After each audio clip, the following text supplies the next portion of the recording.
There's a specific moment that almost everyone who has been close to a narcissist can describe. Not the moment things got bad, not the moment they finally left, or were discarded, or decided enough was enough. A different moment, quieter than that, more disorienting. It's the moment something finally clicked. Maybe it was a sentence they said that you'd heard 100 times before, but this time something in you didn't accept it the way you always had. Maybe it was a pattern you suddenly saw whole, all the pieces at once instead of one at a time.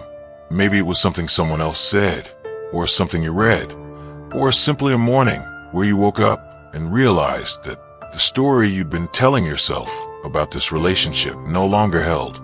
And in that moment, the moment the picture came into focus, something shifted that has never fully shifted back. Because seeing a narcissist clearly for the first time doesn't just change how you see them. It changes how you see everything. Yourself, other relationships, patterns you thought were normal, things you'd accepted without question. It's disorienting. It's grief.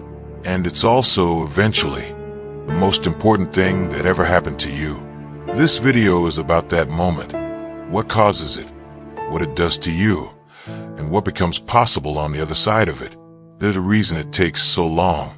People who haven't been in a relationship with a narcissist often ask why it took years to see what seems obvious from the outside.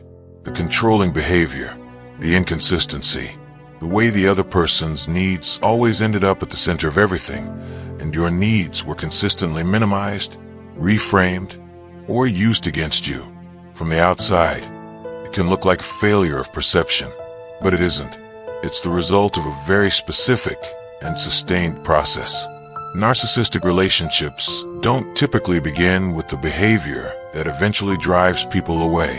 They begin with the opposite, an intensity of attention, affirmation, and apparent connection that feels unlike anything the person has experienced before. This is what researchers call the idealization phase, and it is not accidental.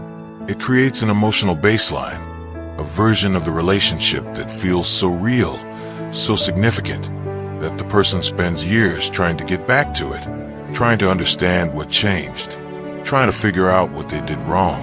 That search for what went wrong, for how to restore what was there at the beginning, is what keeps most people in these relationships long past the point where the evidence is clear. The evidence of who the person is competes with the memory of who they seem to be. And the memory is vivid and close, and built on something that felt like love. Seeing through a narcissist, when it finally happens, isn't seeing something new. It's reinterpreting something old, understanding that the idealization was the setup, that the intensity wasn't intimacy, it was investment, an investment in creating a version of you that would be difficult to walk away from. That realization doesn't arrive all at once. It builds. And then, at some point, it tips. If this is landing, subscribe and leave a like. It helps this reach the people who need to see it. Here's what makes that moment of clarity so destabilizing. It doesn't just change your understanding of the relationship. It requires you to revise your understanding of yourself. Because if the relationship was what it appears to be in retrospect, if the dynamic was manipulative from the beginning, if the idealization was strategic, if the person you thought you knew was always, on some level, performing, then the question that follows is uncomfortable. How did I not see it? And underneath that question, a harder one, what does it say about me that I didn't? This is where a lot of people get stuck. The clarity about the other person becomes a new source of self-doubt. If I could be deceived that thoroughly, how do I trust my judgment going forward? If I stayed that long, what does that mean about my self-worth? If I excused that much, what does that say about what I believe I deserve? These are not small questions, and they don't resolve quickly. But here's what the research and the experience of people who have come out the other side of these relationships consistently shows. The moment of clarity, as destabilizing as it is not the beginning of a crisis. It's the end of one. The crisis was the relationship. The clarity is the first moment of real ground. What happens after that moment, if you let it happen, is not just recovery. It's reconstruction of your sense of reality, of your understanding of your own value, of what you're willing to accept and what you're not, of who you are when nobody is actively working to define that for you. That reconstruction takes time, but it starts with a single moment of seeing clearly, and once that happens, certain things become impossible to unsee. Let's look at what's actually happening when the clarity arrives, and what the research tells us about why it changes everything. Dr. Craig Malkin, a clinical psychologist at Harvard Medical School and author of Rethinking Narcissism, describes narcissistic relationships as operating through what he calls a cycle of specialness, a repeated pattern in which the target is made to feel uniquely seen and valued, then systematically undermined, then temporarily restored to the elevated position as a way of maintaining the bond. This cycle, Malkin argues, is not random. It creates a specific neurological response. Intermittent reinforcement, that research on conditioning shows, is more powerful at maintaining behavior than consistent reward. In other words, the unpredictability is not a bug. It's a feature. The inconsistency of the relationship, the good periods followed by the bad, the warmth followed by the withdrawal, creates a stronger psychological attachment than a consistently positive relationship would. This is the same mechanism that makes gambling addictive. The variable reward keeps you engaged in a way that a reliable reward never could. This explains why leaving, or even clearly seeing, a narcissistic relationship is so neurologically difficult. You're not just leaving a person. You're interrupting a conditioning cycle that your brain has adapted to. Dr. Judith Herman, whose foundational work on trauma and recovery remains one of the most cited texts in this field, describes a pattern she calls traumatic bonding, a phenomenon in which people who have experienced sustained psychological abuse develop stronger attachment to the abuser over time, not weaker. The combination of threat and relief, the cycle of harm followed by apparent care, activates the same neurological systems that govern attachment in early childhood. The result is a bond that feels, from the inside, like love. And it is love, in the neurological sense. It's activating the same systems, but it's love that was engineered under conditions of duress. The moment of clarity, then, is not simply an intellectual event. It's a neurological disruption. The framework that has been organizing your experience of the relationship and of yourself within it stops holding, and the brain, which does not like to lose its organizing framework, responds with something that feels like grief, confusion, and disorientation. Research on what psychologists call schema disruption, the process of having a core belief about the world suddenly invalidated, shows that this experience has measurable effects on emotional regulation, memory consolidation, and identity coherence.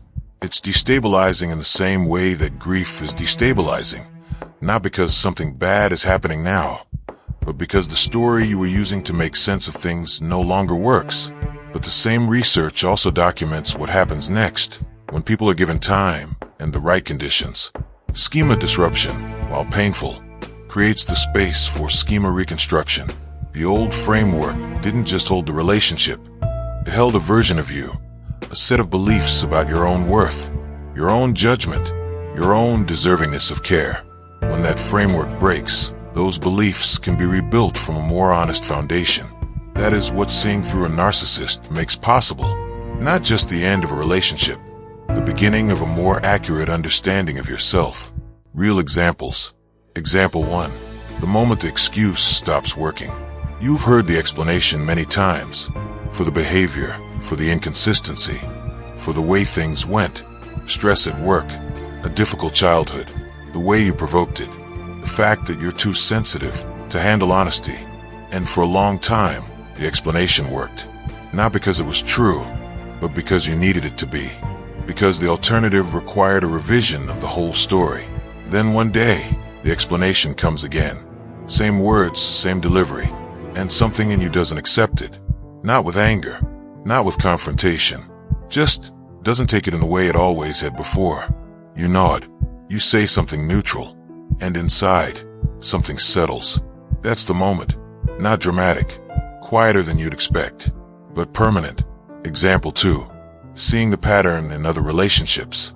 One of the most disorienting parts of the clarity is that it doesn't stay contained to the one relationship. Once you understand the dynamic, the idealization, the devaluation, the intermittent reinforcement, the way your needs were consistently sidelined while you were made to feel responsible for their emotional state, you start seeing echoes of it in other places. The friendship where you always left feeling slightly diminished. The family dynamic that required you to manage everyone else's feelings while your own went unacknowledged. The workplace relationship that had a specific quality of unpredictability that kept you working harder to please. This is part of why seeing through a narcissist changes your whole life. The clarity isn't about one person. It's about a pattern. And once you can see the pattern, you can't pretend it isn't there in the other places it exists. That's uncomfortable, but it's also the beginning of genuine change. Example 3. The grief that surprises you. What catches most people off guard after the clarity arrives is how much they grieve. Not the person as they turned out to be, but the person they seemed to be. The relationship they thought they were in. The future they had been quietly building in their mind around something that wasn't real. That grief is real. It doesn't mean you were foolish to feel it, or that you should have known better. It means you were genuinely attached to something that was, in part, constructed specifically to make you attached. You're grieving a real experience. The fact that the experience was engineered doesn't make the feeling of it less true, but the grief also clarifies. Because what you're grieving, when you look at it honestly, is a fantasy, a version of the relationship and the person that never fully existed outside of the idealization phase. And grief, when you let it move through you rather than avoiding it, eventually lands somewhere. It lands in clarity, in acceptance, in the capacity to move forward in a way that wasn't possible when you were still holding on to the hope. Example 4. The first time you trust yourself again. It's a small moment usually. You're in a conversation with someone new, or someone you've known for a while, and you notice something. A slight feeling of unease. A subtle inconsistency. Something that, before, you would have immediately second-guessed and dismissed. This time, you don't dismiss it. You hold on to it. You let it inform how you engage without announcing it, without making it a confrontation. You just know what you know and you factor it in, and nothing catastrophic happens. You didn't overreact. You didn't make a scene. You simply trusted your perception, and your perception was useful. That's the first time you trust yourself again, and it feels different from how trusting yourself felt before. More deliberate, more earned, based not on an assumption of your own reliability, but on evidence. Evidence that the instrument, after everything, still works. If any of these examples landed, leave a comment and tell me which one. The conversations in these comment sections are usually more honest than most conversations people have out loud about this. Here's something that needs to be said clearly. Seeing through a narcissist does not automatically mean you're free of the relationship's effects. The clarity, the moment the picture comes into focus, is real and important, but it's a beginning, not an end.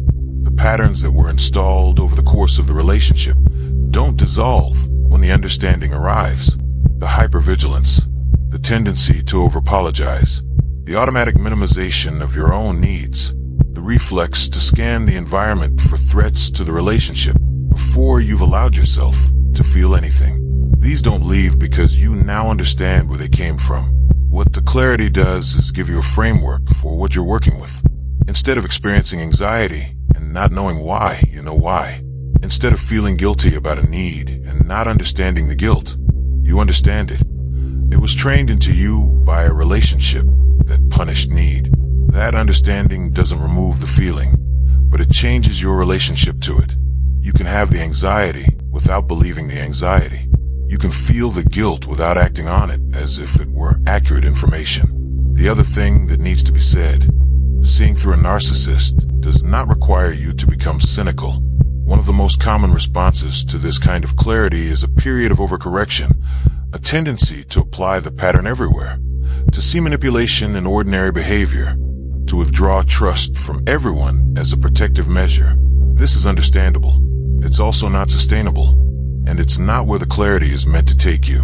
Where it's meant to take you is toward discernment, the ability to tell the difference between someone whose inconsistency reflects the ordinary complexity of being human and someone whose inconsistency is a pattern of control, between someone who has their own needs and occasionally prioritizes them, and someone who is structurally incapable of consistently prioritizing anyone else, between imperfection, which is everywhere, and the specific dynamic that cost you what it cost you. Discernment is not cynicism.